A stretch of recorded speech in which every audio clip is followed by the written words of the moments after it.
안녕하십니까, MD클리닉 이상달입니다. 가슴 성형을 하시려는 분들께서는 아마도 가장 고민되는 부분이 얼마나 크게 할까일 것입니다. 주변의 그 의견을 들어보면 작게 하면 너 후회한다, 기왕하는 거 크게 해라, 그렇다고 또 너무 크게 하면 부자연스럽지 않을까, 또 남들이 알아보면 어떡하지 등등의 고민에 휩싸이게 됩니다. 가슴 크기는 수술하실 의사분과 상의해서 결정하는 게 바람직하지만, 의사들도 개인적인 취향과 경험의 차이로 인해서 크게 권하는 분 또는 좀 작게 권하는 분 다양합니다. 일반적으로 좀 나이가 드신 의사분들이나 가슴 수술 경험이 적을 경우에는 작게 권하는 경향이 있습니다. 그렇다고 해서 크게 권하는 의사가 경험이 많다고 할 수도 없습니다.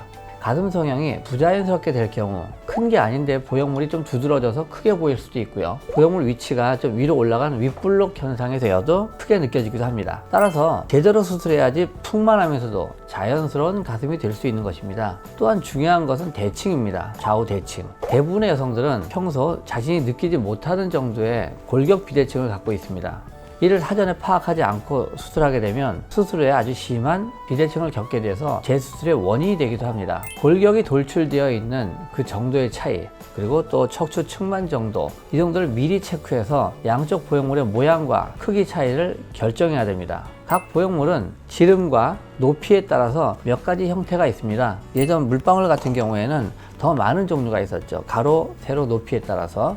이런 다양한 사이즈, 크기 등을 통해서 양쪽의 비대칭 교정에 활용할 수가 있습니다. 환자가 최대한 큰 사이즈를 원할 경우 그 사이즈가 될지 안 될지 불확실할 경우가 있습니다. 또는 양쪽 사이즈 차이가 어느 정도일까 불확실할 경우에는 수술하면서 중간에 사이저라는 보형물을 한번 넣어보고 최종 결정할 수가 있습니다. 예를 들어서 환자분이 풀 C 또는 D컵 정도를 원해서 이분에게는 400cc 정도가 필요할 것 같다 라고 했는데 가능할까? 그럴 경우에는 수술 중에 400cc의 사이저를 넣어보죠. 그래서 그게 좀 무난하면 그대로 진행을 하고요, 무리가 있을 것 같다, 무리가 있다는 게 뭐냐면 이 가장자리가 좀 구겨진다는 것입니다. 그럴 경우에는 다른 부작용이 생기기 때문에 좀 375나 350 정도를 줄일 수가 있습니다. 또는 양쪽 비대칭 정도가 한 50cc 정도가 돼 보이는데 확실치가 않아. 그럴 경우에 40 차이를 둘까 60 차이를 둘까 수술 중에 넣어보는 거죠. 그리고 최종 결정할 수가 있는 것입니다.